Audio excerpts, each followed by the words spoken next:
I resulta que una vegada un nyenyater va pujar a buscar llenya i va caure boira. Segur que és caure boira? Sí. Va venir una boira tan espessa que es va perdre. I resulta que va anar a parar a una casa i va tocar la porta, pom, pom, pom, i va obrir una persona que era una bruixa, però que no tenia nom.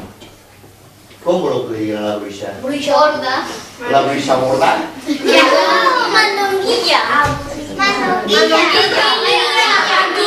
Tractem sempre d'inventar. Inventar és traure nom que no sigui imitació. Ai, hi ha una bruixa mandonguilla. Per això dic Mare, una amiga mandonguilla. podem inventar, a veure, tenim nom, podem dir una bruixa. Nasseig. Vale, perfecte, ara, ja està. La bruixa Nasseig li va dir: oi, què passa? És que m'he perdut. Diu, ah, doncs passa, passa. I en aquell moment aquella bruixa estava preparant una fórmula màgica perquè li feien falta gripaus i no en tenia. I va dir, ara li donaré a veure a Llenyater aquesta pòcima màgica i que es converteix en un gripau. I així tinc gripaus per fer els experiments. I li va dir, fill, veu-te això perquè tindràs fred. I aquell va agafar el peuret que li va donar la bruixa, que li deien Nasseig. I va sentir, i en comptes de convertir-se en un gripau es va convertir en el príncep que volia convertir-se el porquet. En un príncep amb un cavall blanquito. Dani, caballos! I se'n va anar a buscar el seu castell. I la bruixa va dir, ara m'he enganyat jo. Tornaré a fer la mateixa pòcima i jo també seré princesa. I va començar a preparar.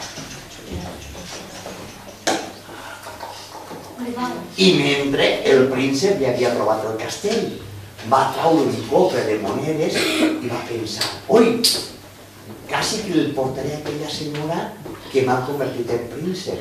I se'n va anar per la senda, que va arribar a la cabana aquella, va tocar la porta, pom, pom, pom, va obrir la porta i segur que es va trobar un gripau. Què? Xulingui, eh? Xulingui, eh? Sí. La nostra amiga Mandonguilla, sí. El conec el llibre jo. Ara más días que tú. No, jo Es Toni Segarra. Toni Segarra. Toni Segarra és el dibuixant i Neus Caranyana és l'autora. Que per cert, Neus i jo estiguem junts el dissabte passat, el divendres passat. Que per cert, el dissabte me va passar tot el dia d'orxitat. En un gripasso que no vas poder anar ni a la trobada d'escriptors. Per la nit pensava que em caia el sostre. Sí, sí.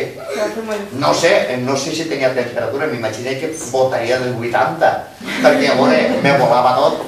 No vaig anar, no? I avui estava dient-los que vinc dopat. Vinc a base de pastilles, perquè encara dura un poc el canemasso.